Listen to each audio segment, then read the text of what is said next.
प्रवीण नेटारू हत्या की जांच की एनआईए जांच की सिफारिश। कर्नाटक के सीएम बसवराज बोम्मई ने एनआईए जांच की सिफारिश की। कर्नाटक में हुई थी बीजेपी युवा मोर्चा के सदस्य प्रवीण नेटारू की हत्या। कर्नाटक में 10 दिन में तीसरी हत्या। मंगलुरु में युवक को चाकू घोंपा। सीएम बोले, यूपी मॉडल कहिए या कर्नाटक मॉडल, हम सख्त एक्शन लेंगे। मंगलौर में फैसल की हत्या का सीसीटीवी फुटेज आया सामने। कल नकाबपोशों ने बेरहमी से की थी हत्या। अंतिम संस्कार में उमड़ा जनसैलाब। फुलवारी शरीफ मामले में 2 एफआईआर दर्ज। एनआईए ने दर्ज की 2 अलग अलग एफआईआर। पहले एफआईआर में 26 संदिग्ध का नामजद, दूसरे एफआईआर में सिर्फ 1 संदिग्ध नामजद। पीएम की यात्रा बाधित करने की बड़ी साजिश की गई थी। बिहार के बांका में पीएफआई ने लगाए वसूली के लेटर पैड। फुल्ली दूमर के स्कूलों में चिपकाए गए लेटर पैड। पीएफआई के 4 सदस्य गिरफ्तार। कोलकाता के एसआई जोका हॉस्पिटल में पार्थ अर्पिता का मेडिकल हुआ। कड़ी सुरक्षा के बीच पार्थ अर्पिता को लेकर रवाना हुई है ईडी की टीम। मेडिकल के दौरान फूट फूट कर रोती दिखी अर्पिता। सड़क पर रोने के बाद बेहोश हुई अर्पिता। व्हीलचेयर पर लेकर पहुंचे अस्पताल। कैशकान के आरोपी पार्थ चटर्जी का बड़ा बयान। कहा, मैं साजिश का शिकार हुआ हूं, मेरे खिलाफ बड़ी साजिश रची गई।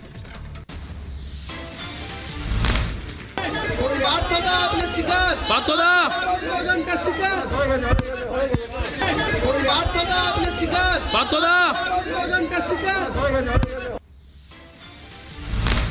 अर्पिता की ऑडी, मर्सिडीज समेत 4 कारें गायब। गिरफ्तारी के बाद से कारों का सुराग नहीं। ईडी को गायब 4 कारों में भारी कैश होने का शक। और ईडी ने 3 बैंक खातों को किया सीज। खातों में कुल 2 करोड़ से ज्यादा की रकम की जानकारी ईडी को मिली। अर्पिता मुखर्जी के फ्लैट की तलाशी के दौरान ईडी ने बंधन बैंक की चेकबुक जब्त की है। ईडी दफ्तर लाए गए बंधन बैंक के 2 अफसर। बंगाल सरकार पर बीजेपी का बड़ा हमला। कहा, बंगाल में करप्शन का पहाड़। टीएमसी मतलब too much corruption. Second musketeer of corruption ने एक नया मॉडल दिखाया है बंगाल में, TMC model, too much corruption model, the mountain of corruption model. Partha Chatterjee के पीएम सुकांत आचार्य को ईडी का समन। एसएससी घोटाले में सुकांत आचार्य से पूछताछ। पार्थ चटर्जी की और अर्पिता मुखर्जी के बाद ईडी के निशाने पर टीएमसी विधायक माणिक भट्टाचार्य से ईडी के सवाल जवाब हो सकते हैं। दिलीप घोष का टीएमसी सरकार पर बड़ा हमला। कहा, ममता के राज में हो रहे घोटाले। दिल्ली हाईकोर्ट ने कांग्रेस नेताओं को भेजा समन। बार विवाद में जयराम रमेश और पवन खेड़ा को भेजा गया नोटिस। कांग्रेस नेताओं ने स्मृति ईरानी की बेटी पर लगाए थे बार चलाने के आरोप। बार विवाद को लेकर हाईकोर्ट का बड़ा आदेश। सोशल मीडिया प्लेटफॉर्म से आपत्तिजनक ट्वीट हटाने के दिया आदेश। कोर्ट ने कांग्रेस नेताओं को दिया समय। 8 अगस्त को होगी बार विवाद मामले में अगली सुनवाई। स्मृति ईरानी ने मामले में किया था मानहानि का मुकदमा। स्मृति ईरानी की वकील पिंकी आनंद का बयान। बोली, बेबुनियाद आरोप लगाए गए हैं। तरीके से उनके बारे में आरोप लगाना और खास करके नेशनल हेराल्ड के केस के बाद इस प्रकार से उन्होंने कहा, कोर्ट ने होल्ड भी किया है अनवेरिफाइड एलिगेशंस। शुभचिंतक ने नवनीत राणा को भेजा पत्र। नवनीत राणा को आगाह करने वाली चिट्ठी भेजी गई है। चिट्ठी में नवनीत राणा के घर की रेकी का जिक्र किया गया है। नवनीत ने उठाया था उमेश कोले की हत्या का मामला, जिसके बाद ये चिट्ठी आई। जिन्होंने पत्र भेजा है, जिनको भी लगता है कि नवनीत राणा ये धमकियों से चुप हो जाएगी, नहीं, नवनीत राणा तिरंगे के लिए लड़ने वाली है और उसकी आवाज ये भारत के तिरंगे के लिए है। विपक्ष के सांसदों पर संसदीय कार्य मंत्री प्रहलाद जोशी का बड़ा हमला। कहा, गांधी प्रतिमा पर कांग्रेस की चिकन पार्टी महान विभूतियों का अपमान कर रहे हैं विपक्षी सांसद। गांधी प्रतिमा पर चिकन खाने के आरोपों पर आप सांसद संजय सिंह का बयान। कहा, संसदीय कार्य मंत्री झूठ बोल रहे हैं, उन्हें इस्तीफा देना चाहिए। राज्यसभा और लोकसभा की कार्यवाही 1 अगस्त तक के लिए स्थगित कर दी गई है। सदन में अधीर रंजन चौधरी के बयान को लेकर हुआ जोरदार हंगामा। और राज्यसभा में आज भी अधीर रंजन के बयान को लेकर घमासान। सदन में सोनिया गांधी माफी मांगों के नारे लगे।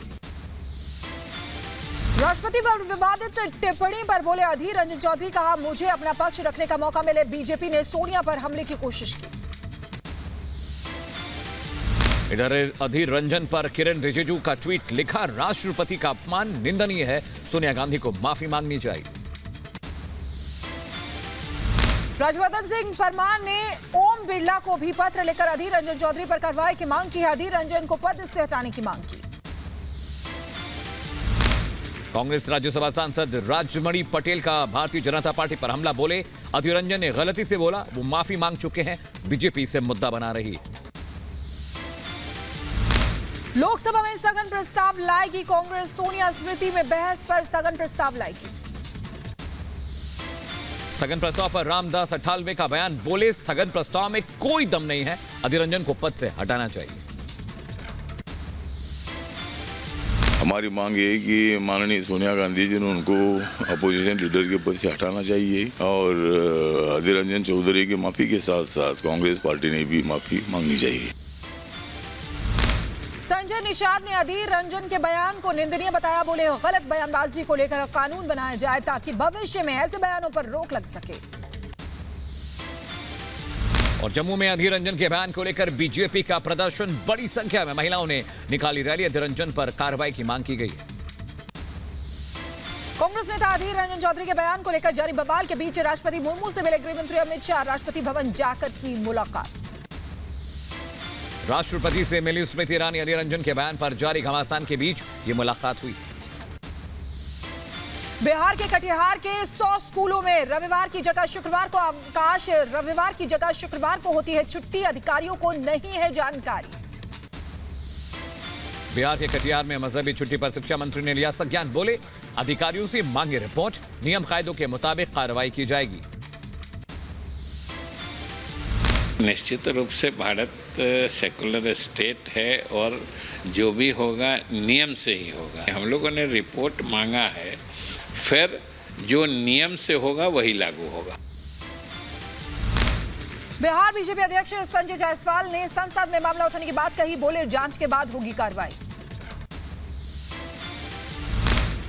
जगह लिखा हुआ है कि रविवार को अवकाश का दिन होगा और निश्चित तौर पे मैं लोकसभा में भी इस बात को उठाऊंगा।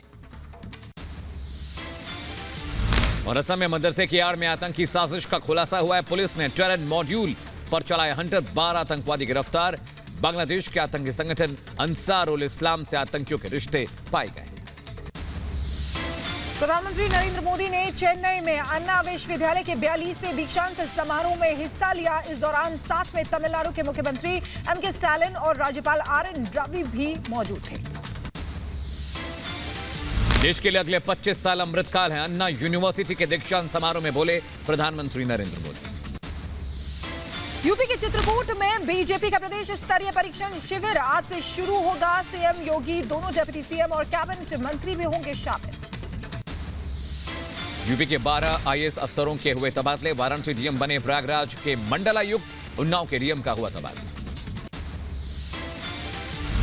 शिंदे कैबिनेट का जल्द होगा विस्तार, मंत्री पद और विभागों के बंटवारे को लेकर फॉर्मूला तय, सूत्रों के हवाले से खबर। आम आदमी पार्टी पर भी बीजेपी का बड़ा हमला, कहा आप में भ्रष्टाचार का खेल, सत्येंद्र जैन कट्टर क्रिमिनल। कट्टर ईमानदारी का जिसका सर्टिफिकेट दिया जा रहा था, उसके कट्टर करप्शन और कट्टर क्रिमिनल बैकग्राउंड का एक फाइंडिंग और एक मुहर लगाने का काम दिल्ली के हाई कोर्ट ने किया है। दिल्ली के आबकारी कमिश्नर को नोटिस जारी किया गया है। दिल्ली पुलिस ने आबकारी कमिश्नर को नोटिस भेजा है, शराब लाइसेंस से जुड़े कागजात मांगे। दिल्ली सीएम अरविंद केजरीवाल का दिखा अनोखा अंदाज, हैप्पीनेस उत्सव में ड्रम बजाते नजर आए केजरीवाल। यूपी के रायबरेली में बीजेपी नेत्री अनीता श्रीवास्तव पर हुआ हमला, अज्ञात युवकों पर लगाया आरोप, मामले की जांच पड़ताल में जुटी पुलिस। मुंबई के पूर्व सीपी की कस्टडी बढ़ी, कोर्ट ने 5 दिन बढ़ाई ईडी की कस्टडी, मंगलवार तक संजय पांडे को ईडी की कस्टडी में रहना होगा।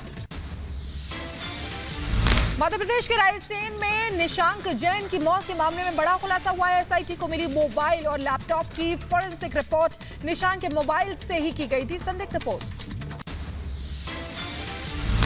दिल्ली हिंसा मामले में आरोपी अपने खिलाफ लगे राजद्रोह के मामले में शर्जिल इमाम दिल्ली हाईकोर्ट में अर्जी दाखिल की है। दिल्ली हाईकोर्ट ने दिल्ली पुलिस को इसे लेकर नोटिस जारी किया है। 25 अगस्त को अब इस मामले की सुनवाई होनी है। असम में रनवे पर फिसली इंडिगो की फ्लाइट। जोरहाट में विमान के पहिए कीचड़ में फंस गए। सभी 98 यात्री सुरक्षित। फ्लाइट कैंसिल हो गई है।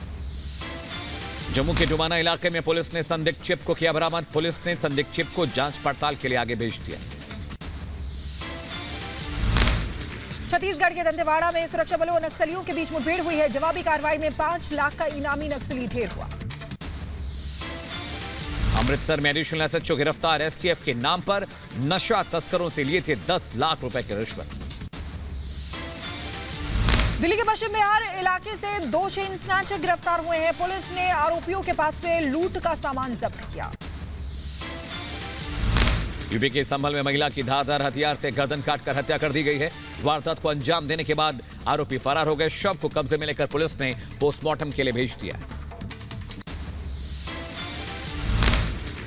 यूपी के बुलंदशहर में वाहन चेकिंग के दौरान नशे में धुत युवक से पुलिस की झड़प। गाली गलौज कर हाथापाई भी की। आरोपी युवक के खिलाफ मामला दर्ज। और यूपी के बहराइच में सांप पकड़ने गए वन कर्मी को सांप ने डसा। गंभीर हालत में जख्मी कर्मी को अस्पताल में दाखिल कराया गया है। यूपी के बुलंदशहर में बेखौफ दबंगों के हौसले बुलंद। दबंगों ने युवक को जमकर पीटा। दबंगों की दबंगई का वीडियो सोशल मीडिया पर वायरल हो रहा है। और बिहार के सुपौल में बिजली की चपेट में आने से 2 की मौत हुई है। मौके पर पहुंची पुलिस ने शव को कब्जे में लेकर पोस्टमार्टम के लिए भेज दिया। हरियाणा के गुरुग्राम सोहना टोल प्लाजा पर महिला से मारपीट। पीड़िता ने बाउंसर पर पिटाई का आरोप लगाया है। महिला की शिकायत पर मामला दर्ज किया गया है। पंजाब के लुधियाना पुलिस टीम को मिली बड़ी सफलता। 4 आरोपियों को खसखस के साथ क्राइम ब्रांच की टीम ने गिरफ्तार किया।